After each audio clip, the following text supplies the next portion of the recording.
So today on the workshop, a Trump proposal to reduce earning calls to just twice per year, a little gamma scalping, and the push to limit H-1B visas, its effect on the labor markets.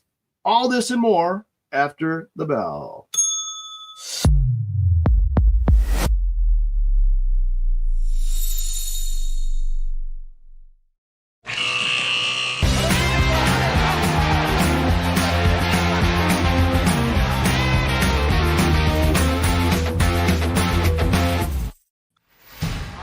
Whoa! I was about to say that was quick, slow on the uptake on that one. It was a little delay today. A little delay. I love it. Good morning. Morning. How you doing? Good. Another Thursday, almost in the books. I was on Jimmy and Bobby's show yesterday, which was a lot of fun. Those guys are crazy. They're crazy good. I love everything they talk about. They even get into politics, which I think is kind of fun. We've always steered clear of politics because you guys are from the East Coast. Anyway, so we're going to talk about a few things. I don't know if it's political or not, but the Trump proposal to reduce earning calls to twice per year as opposed to the standard quarterly, right? Let's hit that one first. Honestly, I'm not sure how I feel about this one. I like quarterly only I'll just throw this out. I like quarterly only because I like playing earnings in the option market. That's my only reason. Okay. I think we need to clarify, Lex. He's not saying take away quarterly reports. He's saying to take away quarterly forecasts. That's so he doesn't want people to telegraph how much they think revenue will gain or whatever. So what's the reason for that? Give me the logic behind that. I think it's kind of hard. The advocates obviously say it increases transparency. I think for him, it decreases pressure and tries to make people more investment minded, or companies more investment minded. But ultimately, in many foreign markets, they only do it twice a year. I think they only do twice a year earnings reports too, right? So I don't really have like a strong opinion one way or the other because I'm not as much of a traditional investor as most are. Yeah. But I think most people, if you own stock in a company, you want to be updated a lot more frequently, right? Yeah. I guess that's a good point. So I totally understand the investor part of this. If you're in for the long haul, you really don't need, right, quarterly updates. I totally understand that. But I've never been that kind of person. That's a part of the assets that are done elsewhere. I'm more of a trader, and I think Mark's the same way. I'm not sure how Mark feels about this, but I like the quarterly announcements. I don't care about transparency when I'm trading. I just want movement. So I don't have a great answer. I'm selfish. Give me a move up or down. I want to take advantage of it. That's it. So kind of snotty, I know, but that's how I feel as a trader. Mark, any thoughts on this one at all? Yeah, I think I'd like to put on my my trader's hat and say it's going to decrease volume. There's not going to be as much interesting movement or whatnot.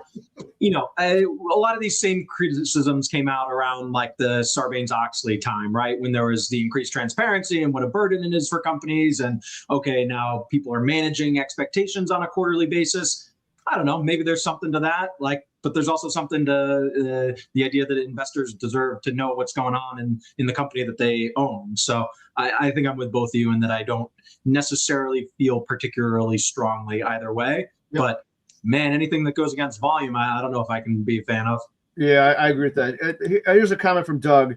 I think it's short-term related to tariffs. Any thoughts on that? What do you mean by that? Doug, if you want to throw another one in there as to what you mean. No, I know what he means. He's saying that he doesn't want companies saying the word tariff and scaring people away with lower. I missed that. I got it.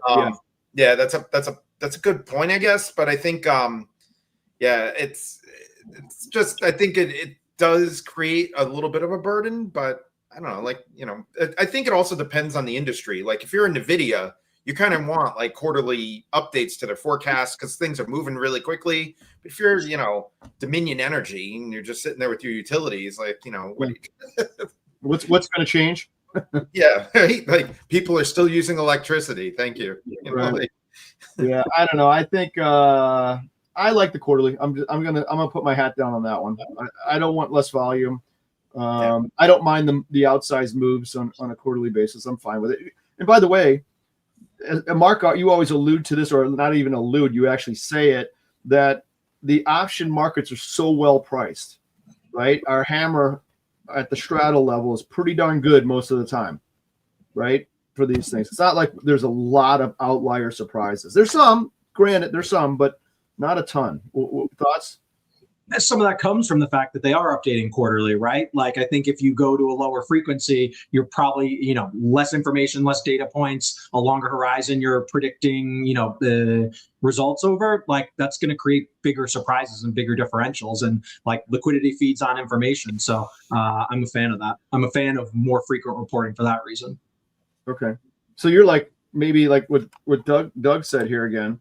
If everything was booming, he'd want hourly reports. Maybe I like hourly. Give me the event space on earnings, man. Let's go. Today we sold this many Big Macs. That's right. All right, cool.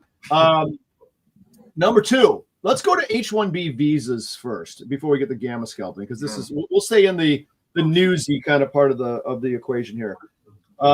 So there is this push to limit H-1B visas, and Jason, I think pre-show you had some opinions on this because it affects maybe your neck of the woods where you're located. Yeah, I mean, H-1B visas first.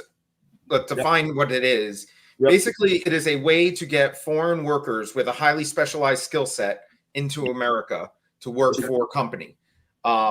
They're very restrictive on the worker side. So, I mean, if you are coming over on an H-1B visa, a company has to sponsor you. They pay a fee to the government, and the worker cannot find another company. Like, he can't move from that first company to another one. What if he gets terminated at the company number 1? He has to do that process again? They send him back. Oh, they do. Okay. Yeah. It might be 30 days. You don't have much time. Yeah. Right. So you get sent back. Yeah. And that's, they're, I think 75% of all H-1B visas go to Indians. Many of them are tech, right? Like, pretty much all H-1B visas are tech. Yep. So most of the H-1B visas, you talk about like your Metas, and they have a lot of them. And the reason why is because they pay $1,000 to the government, and they basically have this employee that they don't have to pay a lot because there's no competition for him, him or her. The goal of the employee usually is to come to America, work under that H-1B visa at a cheap price, and enter the green card lottery every single year. Keep trying to enter in that green card lottery, and when they get that green card, then they can move companies, and then they can make money. And that's the goal, and it's a way of legally immigrating to the U.S. Okay. In my neck of the woods, there's a lot of H-1B visas here in Loudoun County, Virginia. There's a lot of data centers in Ashburn, so there's a strong H-1B community here. And that's kind of the way things go. The proposal that Trump is issuing is, normally H-1B visas are $1,000 fee to the government to apply for. Okay. Trump wants to up it by 100 times to $100,000. Wow. To try to dissuade. And, basically what he's trying to do is say, instead of using these H-1B visas, have these domestic software developers get hired first, and then you can use the H-1B visa to try to make the algorithm, I guess you could say, the cost equation favor more domestic software developers. Nowadays, there's a lot of software developers, especially, again, in this area, getting laid off. A lot of contractors.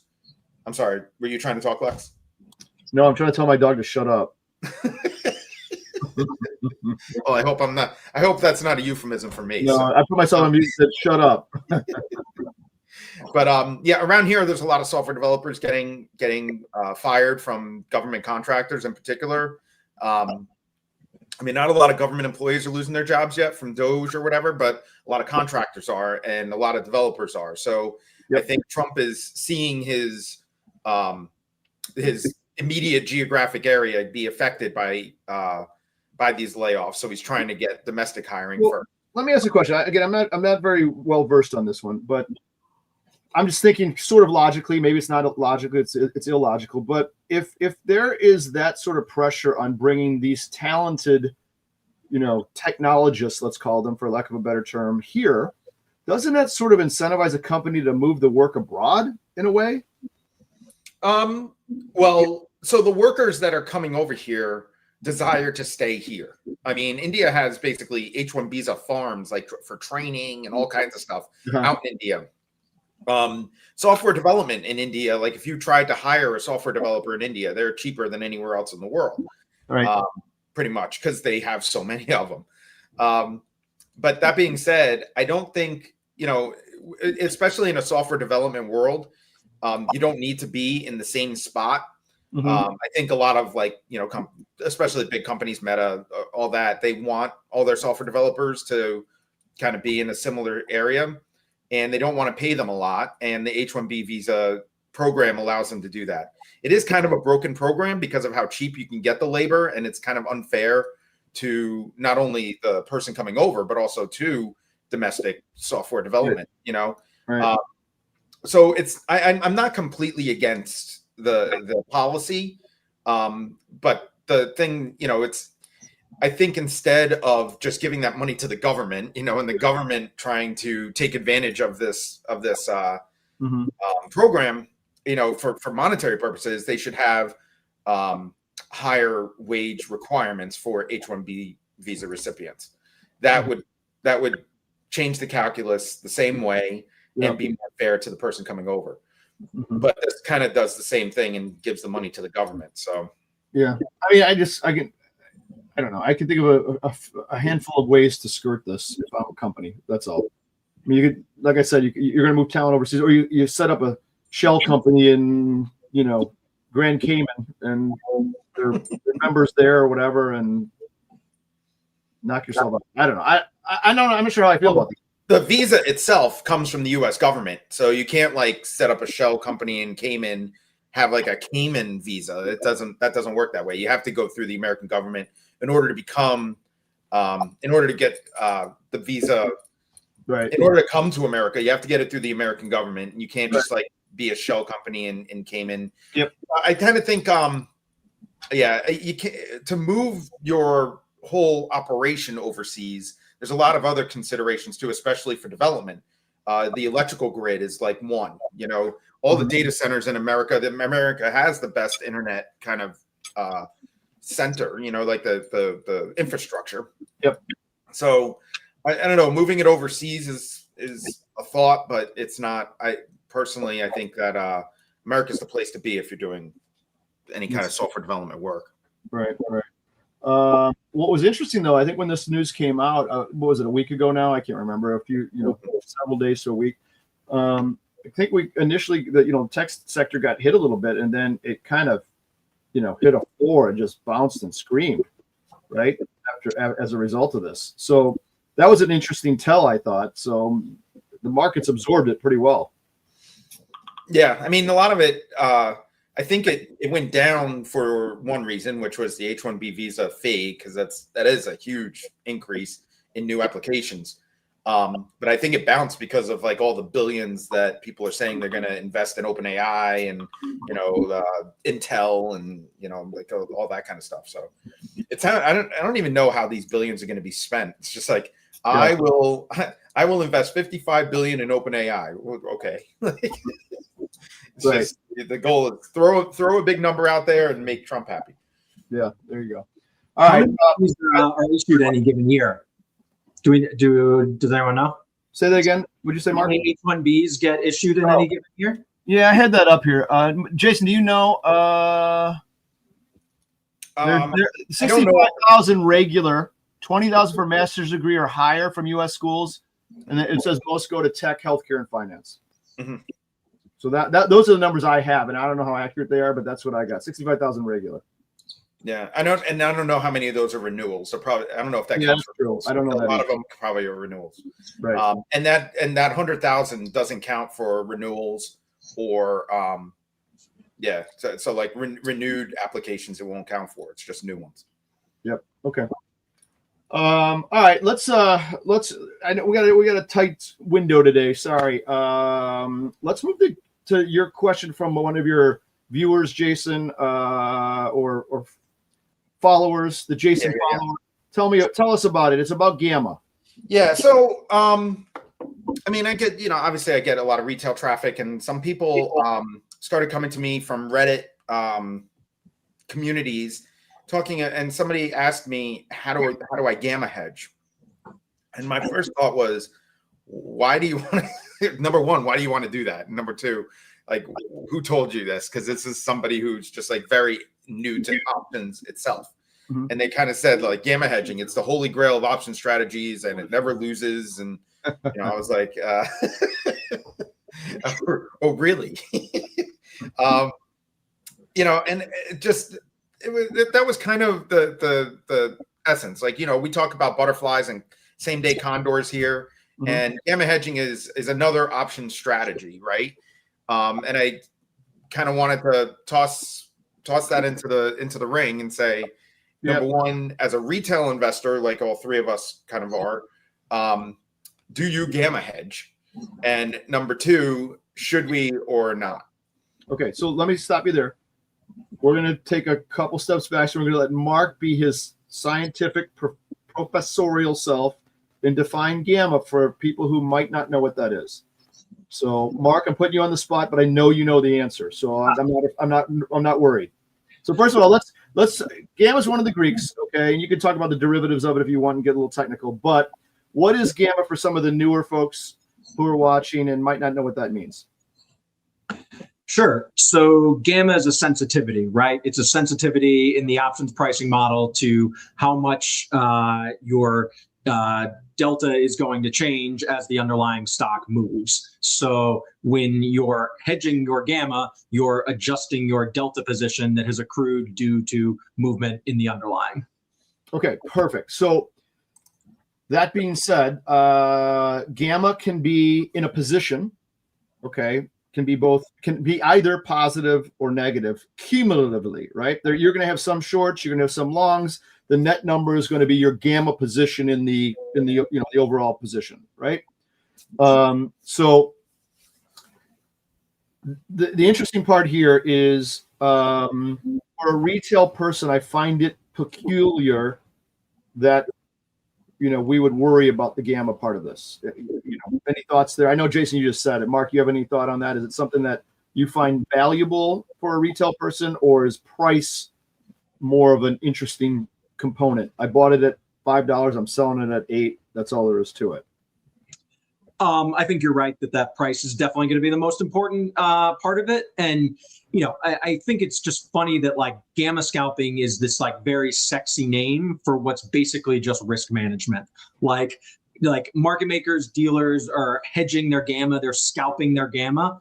They're just managing their exposure because they've gotten deltas because stocks have moved. It's not because they're like able to buy low and sell high magically. Like they buy low and sell high magically because they have some theta that's bleeding out and they need to hedge their position as stocks are moving and compensate for, what's changed in the portfolio. So like it's kind of got a cool name, but it's just hedging and risk management and like completely orthogonal to like what's, I think what a retail trader should be thinking about. Yeah. So that's a great point. So from and one of the caveats with the thrown in the dealer part of this equation is that don't forget what a dealer does. He's an inventory master of option stuff. Those are his products.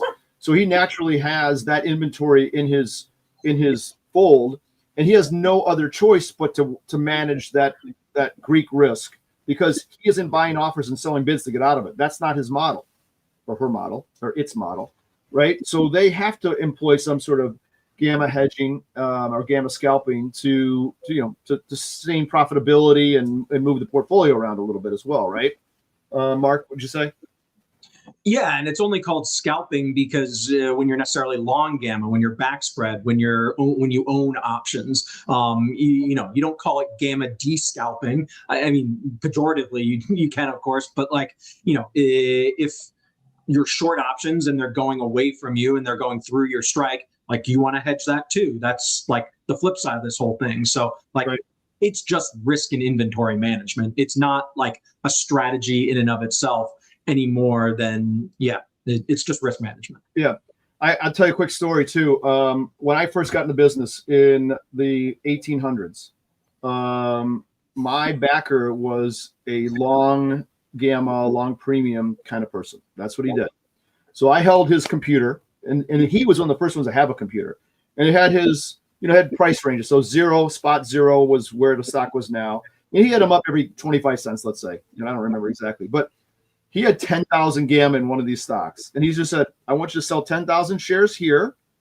And if you do, I want you to buy it back $1 lower. And if it goes down $1, I want you to buy 10,000 and blah, blah, blah. So I understood that easily. And he did this religiously. And I'm like, God, this is the greatest trade in the world. I love it.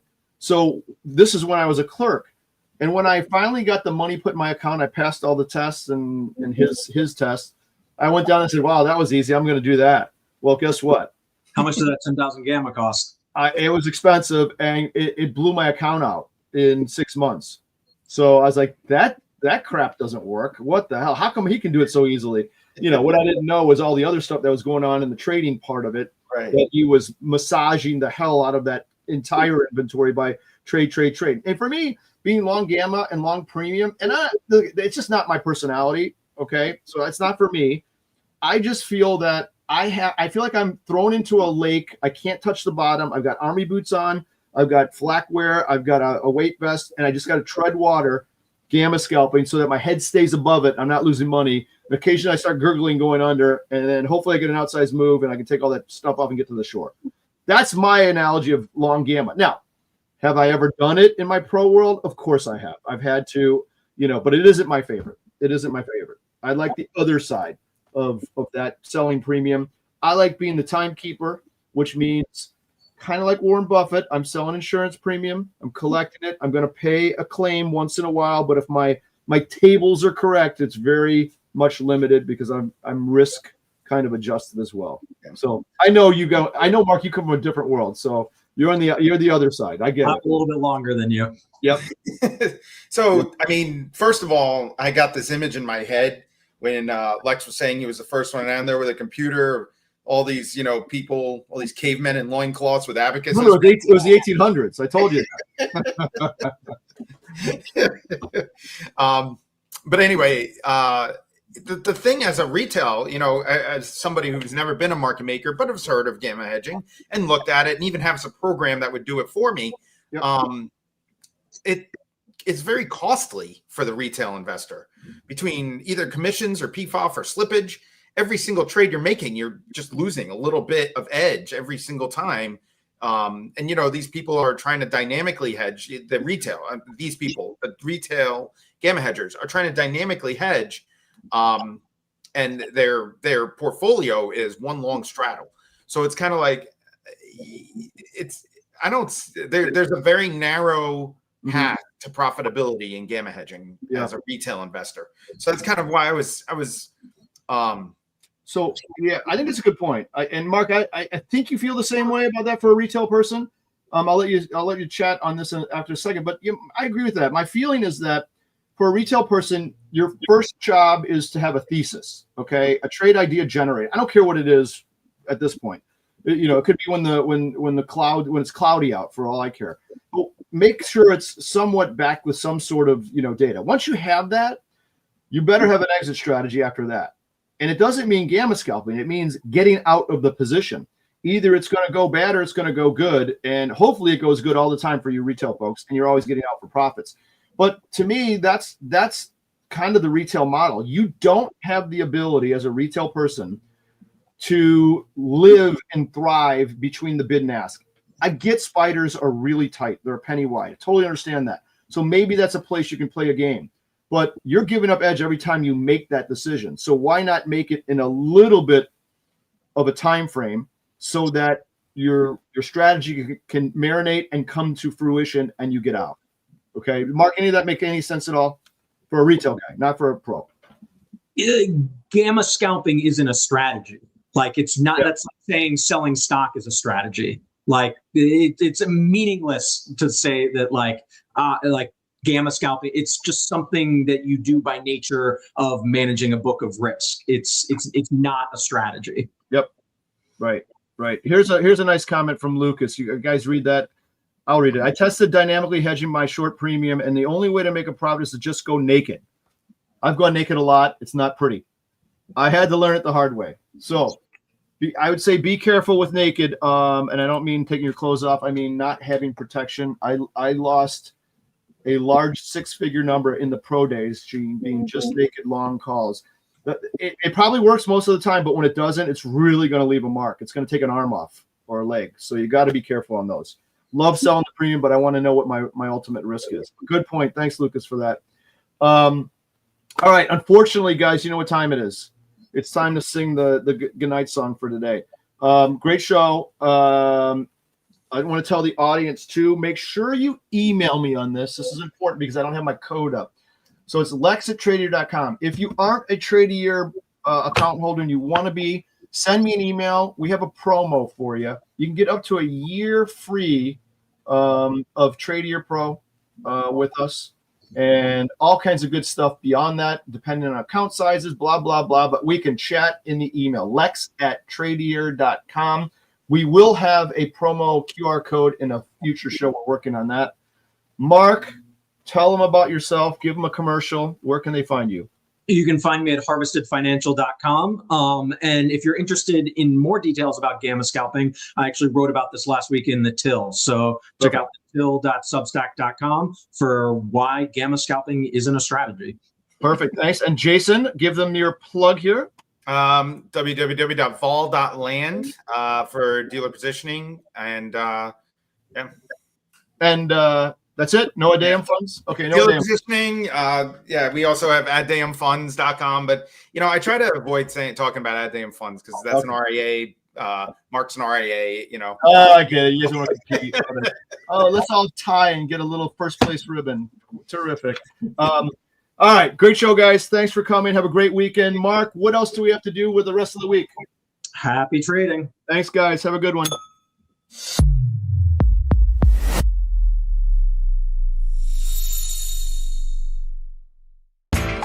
You know how the financial world goes. Here comes the buzzkill. Please make sure to take some time to read this boring disclaimer. We will owe you one.